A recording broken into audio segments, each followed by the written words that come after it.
Okay. Sit down. I need to tell you about a poisoning. A queen asks a mirror one question every morning for years. One morning, the answer changes. So she orders a hit, accepts fake evidence, and then goes door to door with tampered merchandise. Laces, a comb, an apple. 3 attempts, same victim, same address, same saleswoman in 3 different hats. And the 7 witnesses all work the same shift and are never asked one single question. Folks, this is not a beauty contest. This is a criminal file with a skincare routine. Let's go. Fairy Tale Flip. Episode 9. Snow White, a product tampering story. Or, as the file reads, one bad apple made to order. Meet the Queen. Beautiful, powerful, and the owner of the most dangerous object in this series. An honest mirror. It cannot lie. It cannot flatter. It is the only party in this entire file with no agenda. Every morning, she asks it one question. Mirror, mirror on the wall, who in this land is fairest of all? The metric, the question. She has built an entire identity on a daily ranking with exactly 1 seat. Flag that. It's the whole case. For years, the answer is you, my queen. Then her stepdaughter, Snow White, grows up. The record lists her age when this file opens. We checked it twice, sealed it, and aged her up. Young woman. That's canon now. Don't write in. And one morning the mirror says, you, my queen, are fair, 'tis true, but Snow White is fairer still than you. The motive, the answer. Hear me clearly, folks. The mirror told the truth. This woman is about to commit 3 felonies over accurate data. The problem was never the reflection. The problem is the rank. The Queen summons a huntsman. The instructions: walk the girl into the forest, kill her, bring back proof. Not a grievance, not a demotion, a work order. He leads Snow White deep into the trees, draws the knife, and can't. Ladies and gentlemen, the first person in this series to decline an unlawful instruction. Partial credit, sir, because what he does next is tell her to run and never come back, then kill a wild boar and deliver its heart to the Queen as proof of completion. The evidence: the heart. Fabricated. Wrong species. Accepted without inspection. The original record contains one further detail about what the Queen did with that delivery. We have sealed it under protective order. You're welcome.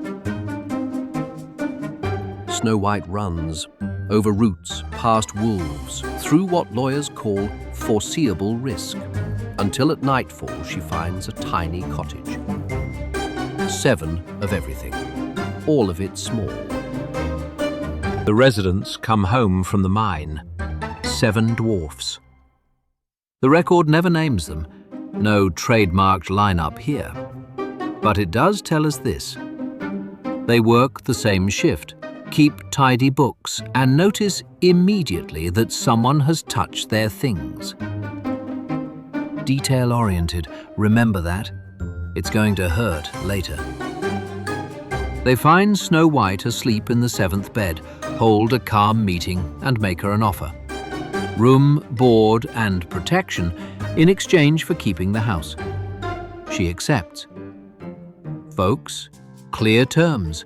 mutual benefit. Both parties conscious, informed, and free to leave. 9 episodes. 9. We finally have a fair deal, and it took 7 minors and a fugitive to draft it.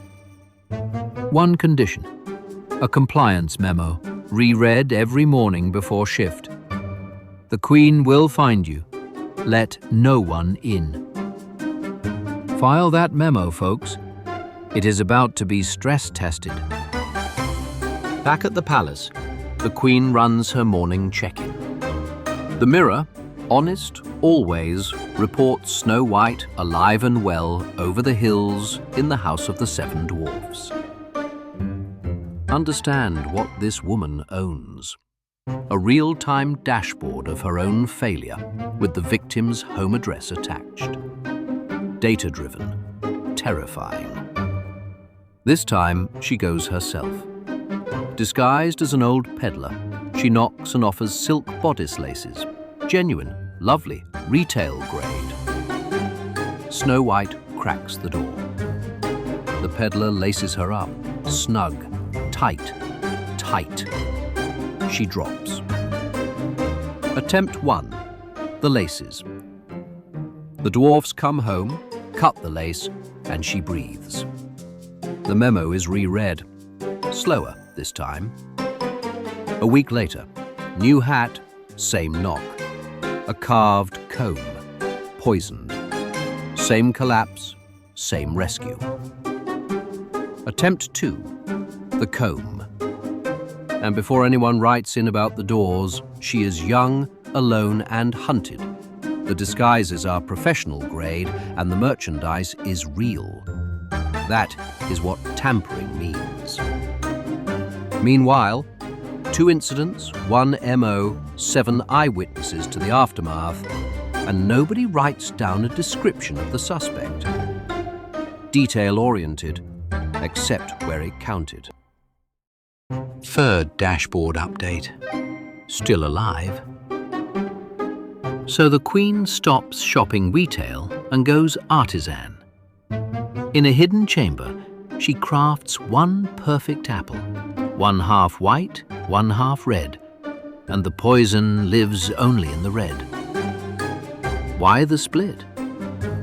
Because this time, there's going to be a demo. Disguised as a farmer's wife, she knocks. Snow White, twice burned, says she isn't allowed to let anyone in. The farmer's wife says that's fine, dear, and offers to share.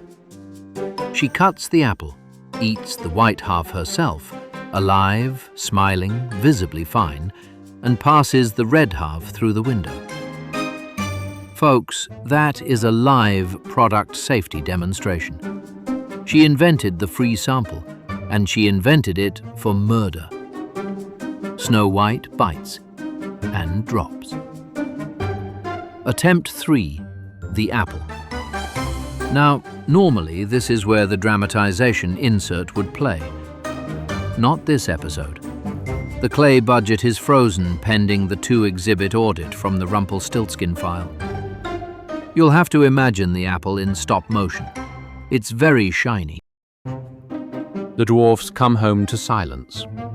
No lace to cut, no comb to pull, nothing they can find. To every appearance, she is gone, though the record is careful to note she looks exactly as alive as ever. So they cannot bring themselves to bury her. They build a coffin of glass, set it on the hillside, and write her name on it in letters of gold. Her name, folks, in gold.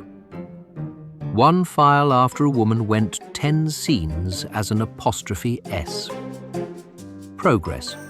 Provisional, heartbreaking progress. And then they guard it, in shifts, around the clock. The undeposed, the witnesses. 7 people who saw the aftermath of all 3 attempts, who guard the victim night and day, and no one ever asks them one question. The murder weapon is still in the victim. The crime scene has a glass lid. The chain of custody is immaculate. Shame nobody opened a case. Time passes. A prince rides by, sees the coffin, and asks to buy it. "Sir, that is a coffin with a person in it. That is not romance. That is an evidence acquisition." The dwarves refuse his money, which I note with approval, but he persists, and they finally let him take her, coffin and all. His servants lift it, stumble on a root, when the jolt knocks the piece of apple loose. She coughs, opens her eyes, asks very reasonably, "Where am I?" Awake for the introduction, conscious for the courtship, deciding for herself at every step after this one. The bar is on the floor, folks, and I'm still applauding. A royal wedding is announced. The Queen, dressing for it, asks the mirror one last time. The mirror, honest to the end, says the young Queen is fairer. And she goes anyway. She has to see. She walks into the reception and recognizes the bride. The original edition puts red-hot iron shoes on her and makes her dance. No, different edition. In this file, nobody dances. She is served at the reception. 3 counts of attempted murder, 1 count of solicitation, 1 count of tampering with consumer produce. Finally, somebody in this kingdom files paperwork. So, let's review the file. The question, the answer, the heart, the laces, the comb, the apple, the witnesses. 7 cards, 7 dwarfs. This file counts in 7s. I don't make the rules. The Queen gets 3 counts and 0 iron shoes. Her sentence is boring and lawful, which is the point. The huntsman testifies for the prosecution. His evidence tampering charge is suspended in exchange. Partial credit remains this man's entire brand. The dwarfs are finally deposed. All 7, same afternoon, identical testimony. First coordinated shift in the file. The mirror is retained by the court as an expert witness. Cannot lie, cannot flatter. The finest witness in judicial history. And Snow White keeps her name in gold, her pulse and her crown. So here's your fairy tale flip moral, folks. If your self-worth is a leaderboard, the honest mirror is not your enemy. The leaderboard is. And if the same stranger knocks 3 times and somebody faints every time she leaves, write down what she looked like. Next time on Fairy Tale Flip, a town has a rat problem. A contractor solves it, completely on schedule with nothing but a flute. Then the council votes to skip the invoice. Folks, he does not sue. He does not file a lien. His remedy is self-help, and it is the darkest collections file in the folder. Pay your contractors.